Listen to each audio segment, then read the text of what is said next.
Muy buenas tardes, bienvenidos a este corte informativo. Soy Laura Murillo y en los próximos minutos le presentaré la información más reciente del Poder Judicial de la Federación.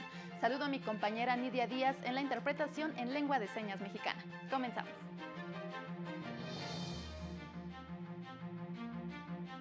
La Corte eligió a 6 aspirantes para ocupar el cargo de magistrada de la Sala Regional Especializada del Tribunal Electoral.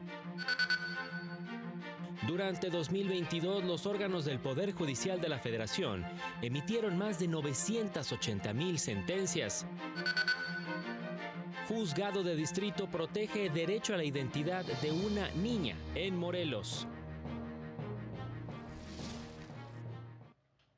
Vamos hasta el edificio sede de la Suprema Corte de Justicia de la Nación con mi compañero Mario López Peña, quien se encuentra listo para darnos el reporte de lo que resolvieron este lunes las y los ministros del Pleno. Adelante, Mario, con tu reporte, por favor. ¿Qué tal? Muy buenas tardes a todas las personas que siguen esta transmisión. El Pleno de la Suprema Corte de Justicia aprobó a 6 candidatas que continuarán en el proceso para ocupar el cargo de magistrada de la Sala Regional Especializada del Tribunal Electoral del Poder Judicial de la Federación. Se trata de Correa Alfaro Nancy, Cruz Valle Araceli Yalí, Guevara y Herrera María Cecilia, Macedo Barceinas Aide, Mercado Ramírez Marta Leticia y Sánchez Rubio María Fernanda. Escuchemos a la ministra presidenta.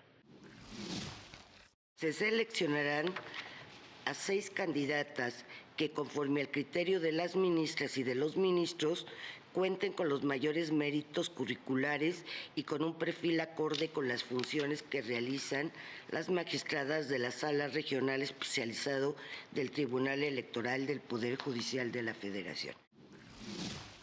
Les comento que en la siguiente etapa las 6 candidatas comparecerán en sesión pública ante el Pleno de la Corte el próximo 10 de julio. En otros asuntos resueltos en esta sesión, el Pleno determinó y estableció como jurisprudencia que los órganos de impartición de justicia no tienen la posibilidad de desatender un criterio jurisprudencial de la Corte sobre la improcedencia de actos derivados de actos consentidos. También estableció como jurisprudencia que es válido desechar de plano una demanda presentada si previamente fue admitida y está pendiente de resolución en el mismo órgano jurisdiccional con identidad de quejosos, autoridades responsables y actos reclamados. En la tercera contradicción de criterios, el Pleno determinó que no existía tal contradicción. Estos fueron los asuntos resueltos por el Pleno de la Corte en la sesión de este lunes. Muchas gracias, Mario, por tu reporte y los detalles de la información en el noticiario nocturno. Y este lunes se publicó la sentencia del Pleno en la acción de inconstitucionalidad 12/2022, en la que declaró la invalidez de diversos artículos de la Ley Estatal de Derechos del Estado de Chihuahua para el ejercicio fiscal 2022. Las normas declaradas inválidas establecían cobros excesivos e injustificados por servicios relacionados con el derecho de acceso a la información. Además, establecían tarifas desproporcionadas por la prestación de servicios de reproducción de información no relacionados con el derecho de acceso a la información. El Pleno determinó que las cuotas previstas no tenían una justificación razonable y objetiva, lo que transgredía el principio de gratuidad. Además, algunos preceptos resultaban ambiguos, con lo que también se violaba el principio de proporcionalidad tributaria y de seguridad jurídica. El INEGI dio a conocer los resultados del Censo Nacional de Impartición de Justicia Federal, que revela que al cierre de 2022, el Poder Judicial Federal se conformó con 941 órganos jurisdiccionales y 555 órganos o unidades administrativas. Además, reportó 54,388 servidores públicos, tanto en la Suprema Corte, el Consejo de la Judicatura Federal y el Tribunal Electoral, de los cuales el 50,1% son hombres y 49,9% mujeres. Del total del personal, 1,647 son impartidores de justicia, entre magistradas y magistrados, así como juezas y jueces de distrito.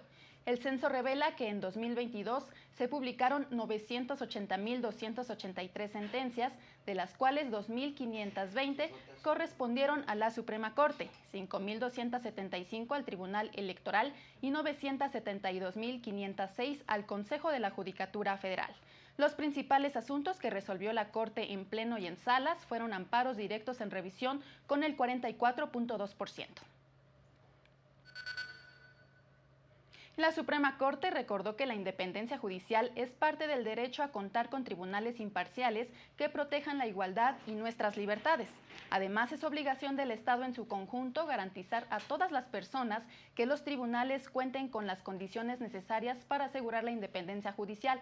Asimismo, precisó que las y los jueces son los encargados de adoptar la decisión definitiva con respecto a la libertad, los derechos, los deberes y los bienes de la ciudadanía, precisando que la independencia judicial es una garantía de dignidad.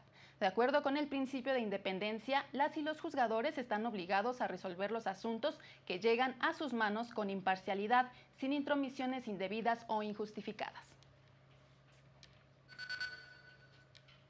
La jueza primero de distrito en el estado de Morelos, Nayeli López Guevara, concedió el amparo a 2 personas a quienes se les negó el registro de una menor a quien reconocían como su hija, decisión que se sustentó en el interés superior de la niñez y para garantizar su derecho humano a la identidad, protegido por el artículo 4 constitucional. Con ello, ordenó dejar sin efectos el oficio con el que se negó el registro, inaplicar los artículos del Código Familiar del Estado de Morelos que resultaban discriminatorios y expedir la constancia de inexistencia de registro de nacimiento de la niña.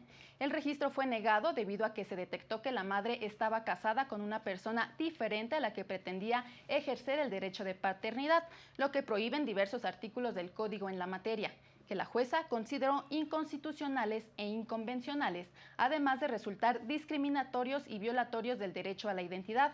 Por ello, determinó inaplicar las normas en cuestión y realizar una interpretación más favorable con el fin de autorizar el registro de la menor, pues la falta de identificación afectaba otros derechos de la niña, como el derecho a la nacionalidad, a la educación, a la salud, entre otros. El Pleno Regional en materia civil de la región Centro-Norte, con residencia en la capital del país, determinó que el párrafo segundo del artículo 1451 del Código de Procedimientos Civiles del Estado de Tlaxcala no transgrede el derecho de audiencia previa del deudor alimentario, pues el sistema procesal previsto en dicho ordenamiento establece por una parte los alimentos provisionales, que al tratarse de una medida cautelar tiene la naturaleza de acto de molestia, el cual no exige la garantía de audiencia previa, y por otro lado, la interpretación conforme de dicha regla revela la notificación que debe realizar el juez antes de fijar la pensión alimentaria definitiva. Una vez que se emite la resolución que fija los alimentos provisionales, el juez está obligado a requerir al demandado el pago correspondiente, lo que implica hacer de su conocimiento el procedimiento que se encuentra en marcha. La Defensoría Pública Federal dio a conocer que sigue acompañando a la jueza de Veracruz, Angélica Sánchez Hernández, quien está siendo procesada por su presunta responsabilidad en los delitos contra la fe pública y por tráfico de influencias. Dicho acompañamiento da por las implicaciones que tienen las violaciones, no solo en sus derechos, sino en las garantías que tienen todas las personas. Ante ello, presentó un amicus curiae, ello después de que no se respetó la suspensión que fue otorgada a la jueza Sánchez Hernández contra cualquier orden de aprehensión. Dicho documento evidencia las irregularidades jurídicas y las violaciones a los derechos humanos en este asunto. Es momento de hacer una pausa y continuamos con más información.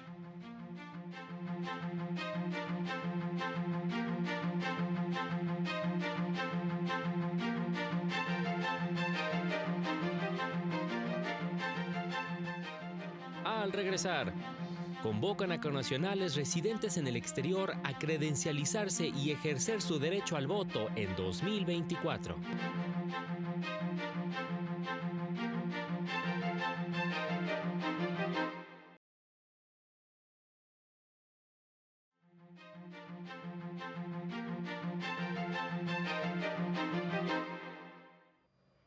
Continuamos con la información. La Comisión de Derechos Humanos de la Ciudad de México reconoció las diversas sentencias del Pleno de la Corte vinculadas con la posibilidad de acceder al trámite de levantamiento de una nueva acta de nacimiento para el reconocimiento de la identidad de género autopercibida bajo el principio fundamental de garantizar el interés superior de la niñez y la autonomía progresiva de la voluntad.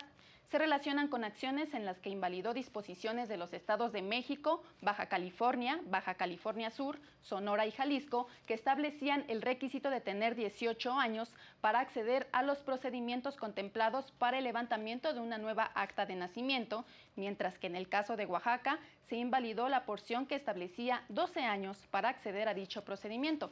Las resoluciones, con excepción de Oaxaca, ordenan al Congreso de cada entidad establecer un procedimiento sumario para el levantamiento de una nueva acta para el reconocimiento de la identidad autopercibida, lo que permitirá a niñas, niños y adolescentes ejercer su derecho a la identidad. El magistrado presidente Reyes Rodríguez Mondragón hizo un llamado a la ciudadanía que radica en el exterior para credencializarse y poder ejercer su derecho al voto en las elecciones de 2024. Durante un encuentro que sostuvo con mexicanos residentes en el extranjero en Los Ángeles, California, resaltó que la responsabilidad de las autoridades electorales es garantizar el derecho a votar y ser votado sin discriminación, sin fraude, sin aquellas expresiones en donde se coacciona el voto o se generan promesas como es el acceso a ciertos programas sociales. Destacó que el tribunal ha presentado soluciones innovadoras digitales a fin de que se resuelvan sus controversias a distancia y con el apoyo de la Defensoría Pública Electoral. Reconoció que el Tribunal Electoral no remedia todos los problemas, pero sí abre la puerta para que todas las personas sean incluidas en el diálogo público y en los espacios de representación. En la segunda sesión del Masterclass que imparte la Escuela Judicial Electoral en coordinación con la Universidad de Castilla-La Mancha, se abordó el tema de la evolución de los derechos humanos. De acuerdo con el catedrático Francisco Javier Díaz Majano, los derechos son una construcción del Estado liberal o de la última edad moderna que reconocen ciertas condiciones que son inherentes a la persona en virtud principalmente de su dignidad. Explicó que con la evolución de las sociedades y diversas formas de gobierno, los derechos se fueron afianzando hasta ser reconocidos en las constituciones.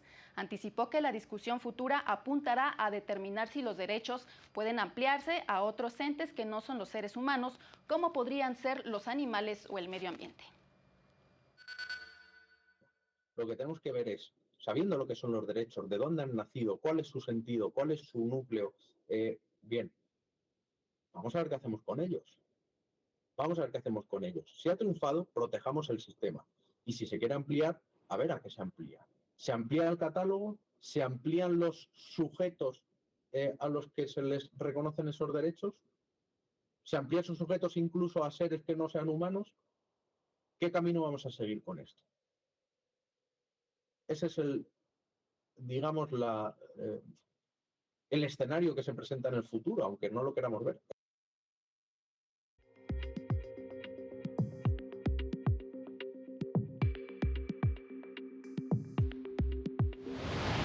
Durante la segunda asamblea plenaria de la CONATRIB en Baja California, su presidente, el magistrado Rafael Guerra, hizo un llamado a invertir en la implementación del Código Nacional de Procedimientos Civiles y Familiares para trascender de una justicia estática y burocrática a una real. El Poder Judicial del Estado de México capacita a jóvenes de centros de asistencia social próximos a cumplir la mayoría de edad sobre desarrollo personal y vinculación para el empleo, para ayudarles a encaminar su proyecto de vida. Personal del Poder Judicial de Aguascalientes participó en un taller de educación financiera impartido por instituciones bancarias para aprender sobre métodos de protección al patrimonio económico y cómo evitar fraudes en línea. El Consejo de la Judicatura de Campeche impartió una conferencia sobre juzgar con perspectiva de género, en la que las y los servidores públicos analizaron los protocolos emitidos por la Suprema Corte de Justicia de la Nación en la materia. Para el canal del Poder Judicial de la Federación, Jesús Daza. Y en otra información se dio a conocer el proyecto del magistrado Felipe de la Mata, con el que propone resolver los recursos que interpusieron diversas personas sancionadas por incurrir en violencia política en razón de género, demandas que se propone desechar por preclusión del derecho a impugnar. Sin embargo, confirma que la gobernadora de Campeche, Laida Sansores San Román, sí incurrió en violencia política en contra de diversas diputadas federales del PRI, motivo por el cual ratifica su permanencia en el Registro Nacional de Agresores, pero ordena revisar el tiempo que deberá mantenerse en dicho registro. Además, da vista a diversas autoridades de la entidad para que imponga a la gobernadora las sanciones que en derecho procedan, así como las medidas de reparación, entre las que se encuentran ofrecer una disculpa pública a los afectados y tomar un curso para evitar la repetición de esta conducta. Así concluimos esta emisión. Antes de despedirnos, lo invitamos a mantenerse en la señal del canal del Poder Judicial de la Federación. No se pierda a las 19:30 horas nuestro avance informativo y a las 20:30 el noticiario nocturno. Soy Laura Murillo, le agradezco mucho su atención. Hasta pronto.